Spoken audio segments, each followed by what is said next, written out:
Hey, good morning. Yes, it is. It is Thursday, June 20th. I just noticed that the video never got posted yesterday. That's on me.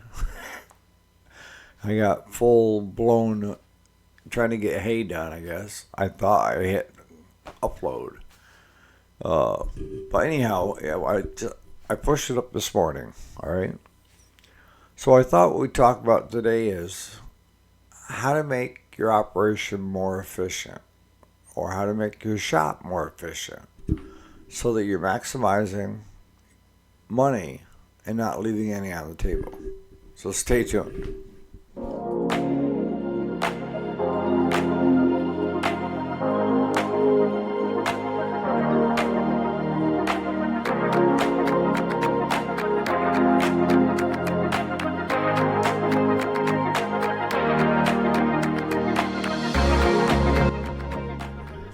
Alrighty, welcome back. My name is Eric, if you didn't already know it, and this is the weekday. Today is Thursday, June 20th, and it's also available on podcast. So, we were talking today about making your operation more efficient and your shop more profitable so that you're maximizing every dollar from it.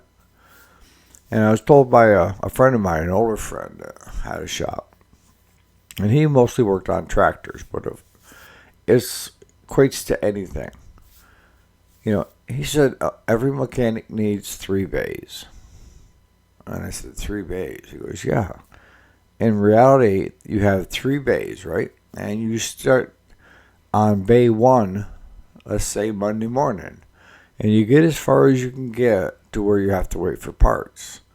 Now, if you don't have another area to work, what happens?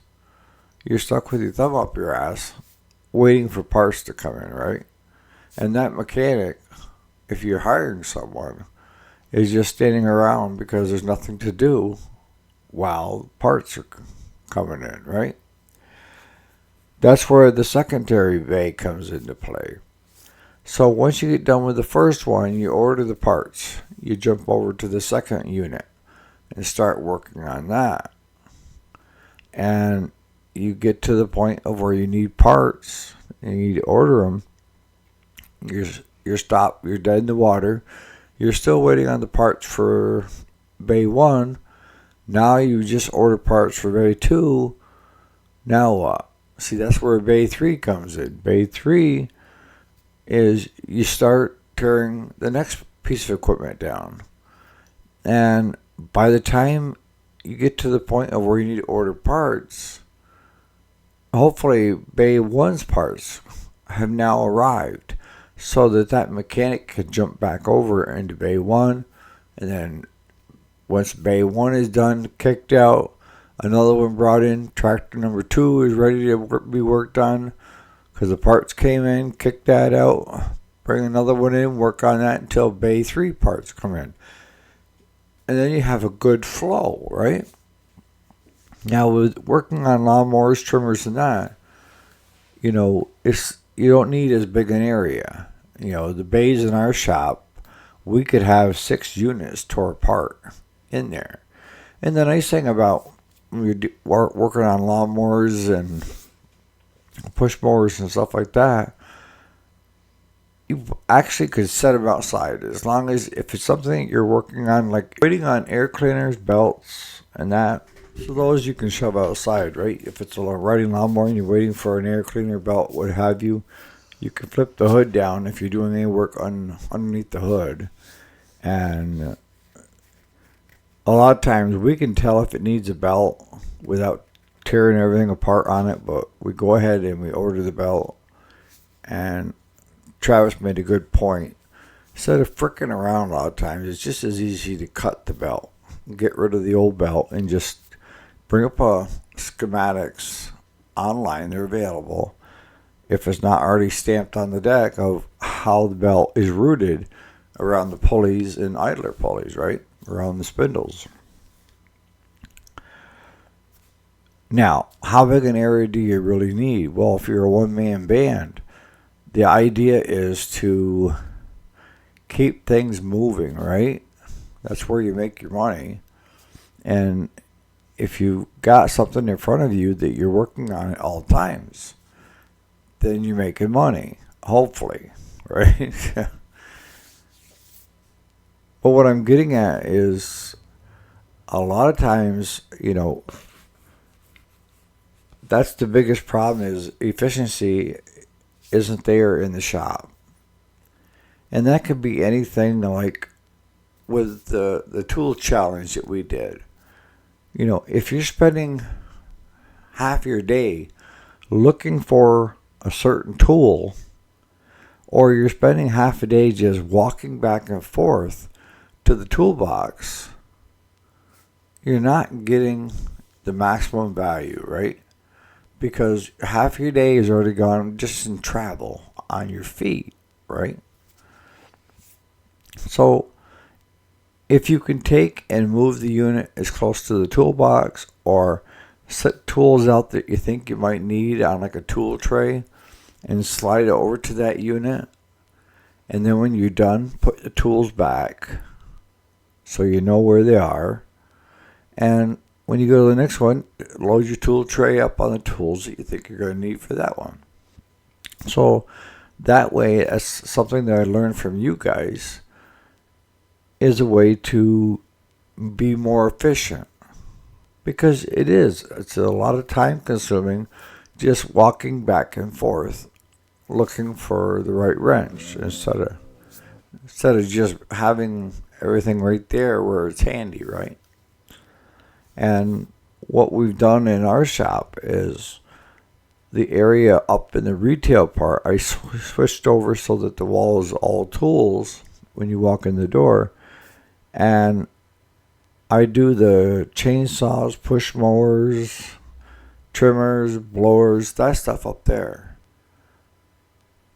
Because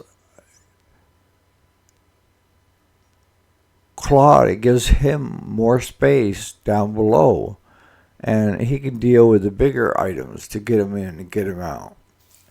What he does is we have the 2-bay, but the bays are long, right? And right now we've got one tractor and 1 bay that we're waiting on a customer to see what they want to do. And then the other bay, I think, what is there? There's a push mower, a riding lawnmower. What else do we have? We've got the belt came in last night for the Husqvarna, so we can put the belt back on that. We've got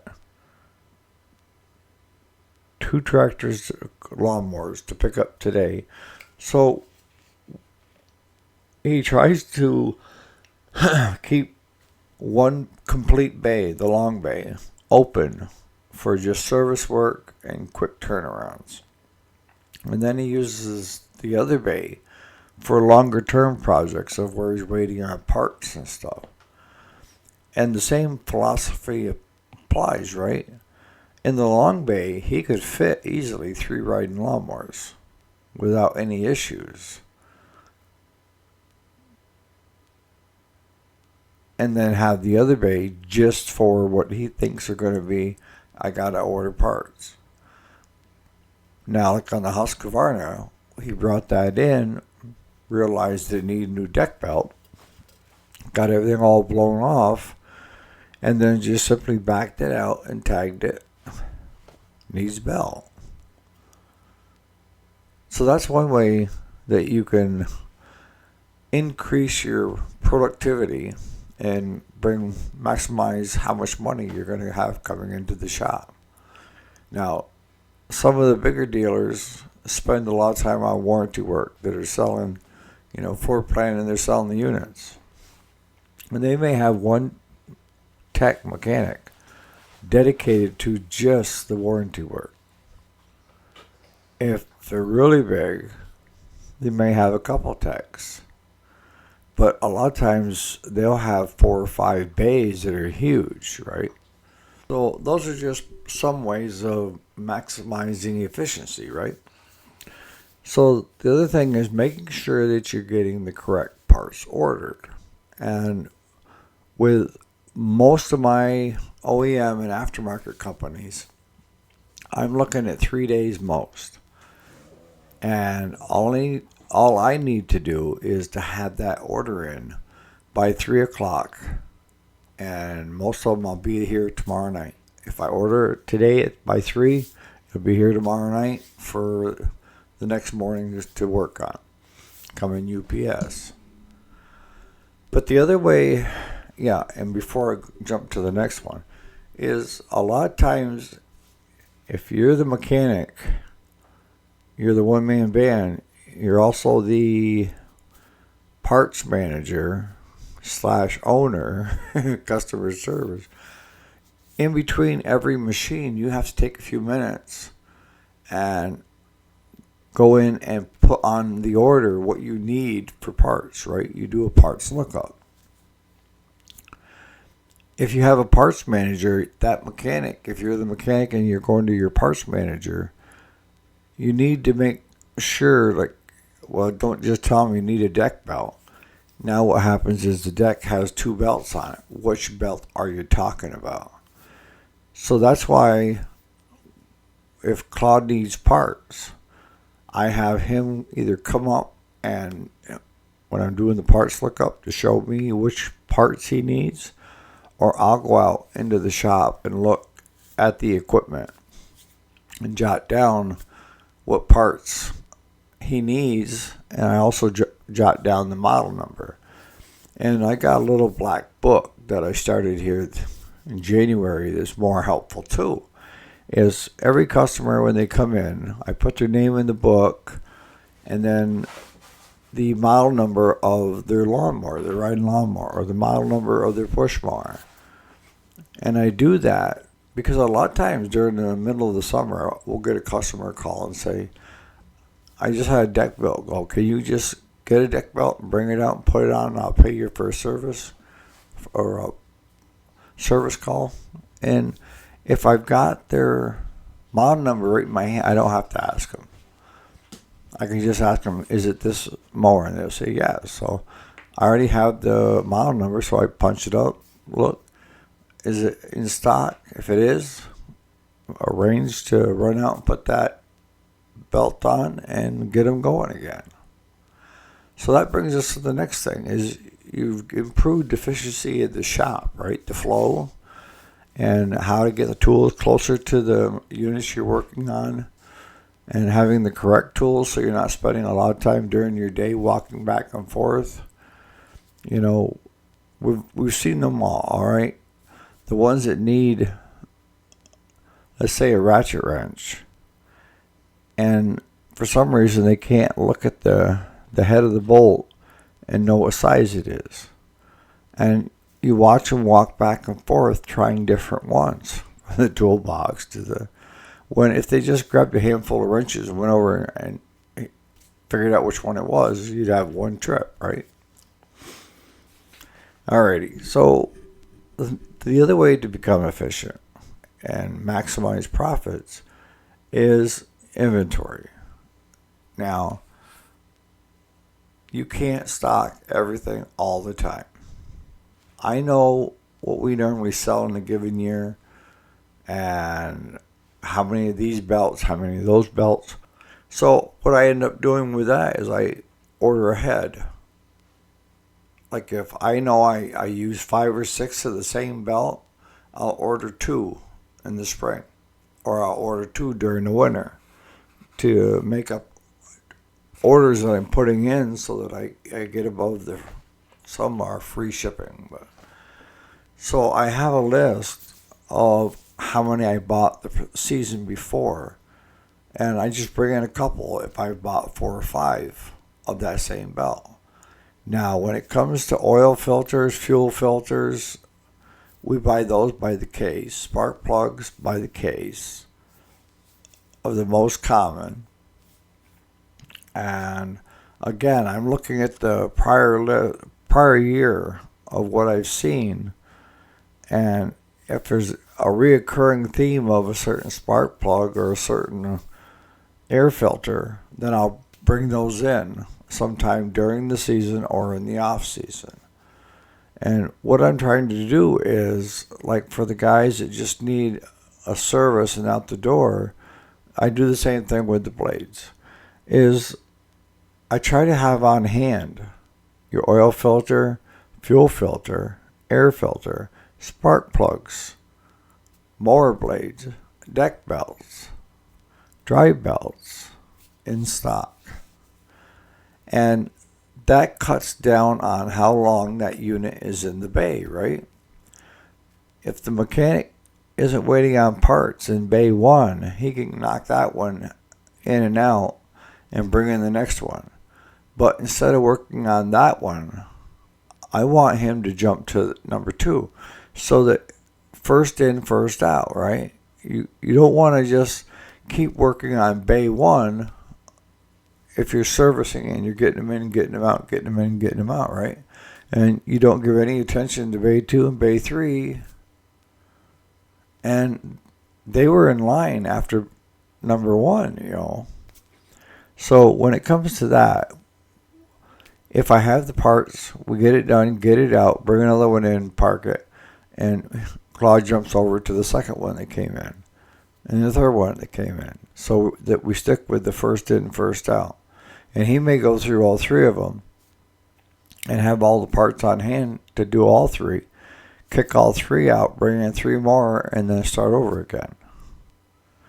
Now how efficient are you? You become really efficient. I'm not a person to tell you to stock a lot of inventory. You can't, because the manufacturers, for one, are not carrying parts past a certain year. And the units that are being made today are not like the good old days, where it's worthwhile to even do an engine teardown. It's not these days. It's come to being a waste of time. We used to do a lot of short block builds up. Buy a new short block, or we buy pistons, rings, all the seals, gaskets, and freshen the engine up a bit for them. Customers don't want to pay that kind of money anymore, because the parts have gone crazy on the OEMs and the aftermarkets. And the labor rate between the 2 of them is killing the average customer's budget. Because I have to make sure I'm covering my customers and as well. I mean, they trust me to give them the best advice that I know, and I'll put it out there on the table. We had a fellow, Mark, that had a trimmer, and he brought it in the spring of the year, and I did a service on it, and it needed a carburetor gasket, so I rebuilt the carburetor for him. New plug, new primer bulb. But 3 weeks later, he calls me and says, "You right there?" And I said, "Yeah." So I wrote it back, and he said that he supposedly a neighbor borrowed this, and now I can't get it to run. And what had happened is, between redoing the carb on it, and it had to have been above 90 for me to do on a trimmer. And again, I looked at my notes, and there it was, that trimmer, and all it needed was carburetor rebuild. I had a primer bulb and a spark plug. That's it. Everything else was good.